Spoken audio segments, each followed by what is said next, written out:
ऐसे योद्धा हैं जिनके की अभी जवानी उनके शरीर में प्रवेश कर रही है। दूसरी ओर धर्मराज युधिष्ठिर हैं, प्रद्युम्न बैठे हैं, गांडीवधारी कृष्ण हैं, अर्जुन है, गदाधारी भीम है। लगता है आज एक सैनिकों की और महारथियों की एक यहाँ पर जमात जुड़ी हुई है, जो कह रही है कि भीष्म पितामह तो इस युद्ध को मात्र 18 दिन में जीत सकते हैं। तो उधर कर्ण के जो चापलूस थे, कर्ण की चाटुकारिता करने वाले कहते थे हमारा कर्ण भी इसको 18 दिन में जीत सकता है। लेकिन अर्जुन को चाहने वाले भी कम नहीं थे, वो भी बार बार कह रहे थे अर्जुन भी कम नहीं है तो गांडीव की टंकार होगी तो युद्ध में हाहाकार होगी। इस प्रकार का वातावरण बन रहा था। सब अपनी अपनी वजन को, शक्ति को तोल रहे थे। भगवान श्री कृष्ण सबको देख रहे थे। तभी उसमें से एक बालक खड़ा होता है, उसके अभी मस्के भी नहीं निकली थी, घुंघराले बाल हैं, एक तुरीर है जिसमें 3 बाण हैं। कहता है मैं पलक झपकते ही इस युद्ध को विजय कर लूंगा। ऐसा सुनते ही सन्नाटा पसर जाता। लोग देखते हैं क्या हुआ, अरे हंसते हैं, उपहास करते हैं, अरे बालक तू वनवासी कहाँ से आ गया, तूने तो इस बात का ही एक तरह से तूने मजाक बना दिया, इस महायुद्ध को पलक झपकते ही जीत लेगा। लेकिन भगवान श्री कृष्ण बड़े चिंतित हुए, व्याकुल होने लगे। सब अपने अपने गंतव्य को चले गए, लेकिन भगवान श्री कृष्ण को उस रात नींद नहीं आई। उन्होंने कहा ये बालक कौन है जिसने इस तरह से कहा। वो बालक के बारे में सोच रहे थे। उन्होंने अपने दिव्य दृष्टि से पता लगाया, अरे ये पांडवों का ही रक्त है, ये पांडवों का ही रक्त है। ये कैसे आया है, किस मंशा से आया है।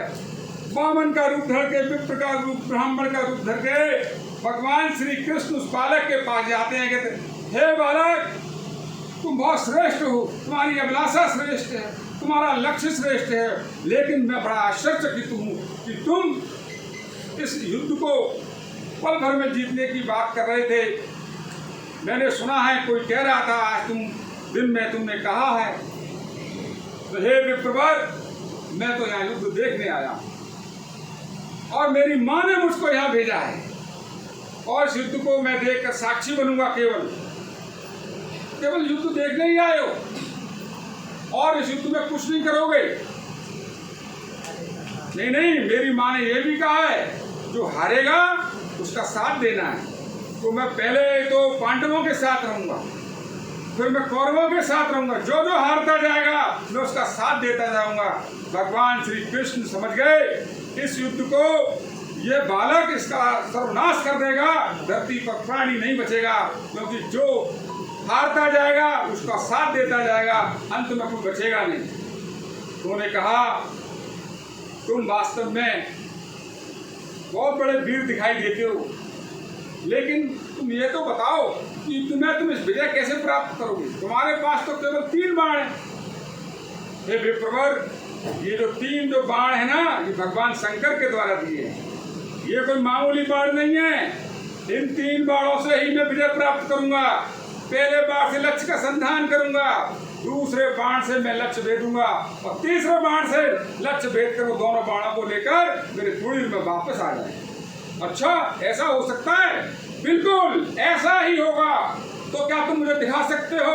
हाँ बिल्कुल, मैं प्रत्यक्ष रूप से दिखा सकता हूँ। तो देखो इस पेड़ पर पीपल का वृक्ष है, जो हरे पत्ते लगे उनको लक्ष्य साधना है। ठीक है भगवान, हे विप्रवर, मैं ऐसा ही करता हूँ। और उस बालक ने पहले बाण से लक्ष्य का संधान किया, जैसे ही लक्ष्य साध लिया, दूसरे बाण से उसने लक्ष्य को भेदा और तीसरा बाण जैसे ही गया तो एक बाण भगवान श्री कृष्ण के पैर के चक्कर लगाने लगा। अरे ब्राह्मण बंधु, ये पैर हटा लो, नहीं तो ये बाण अभी तुम्हारे पैर में छिद्र करके आ जाएगा।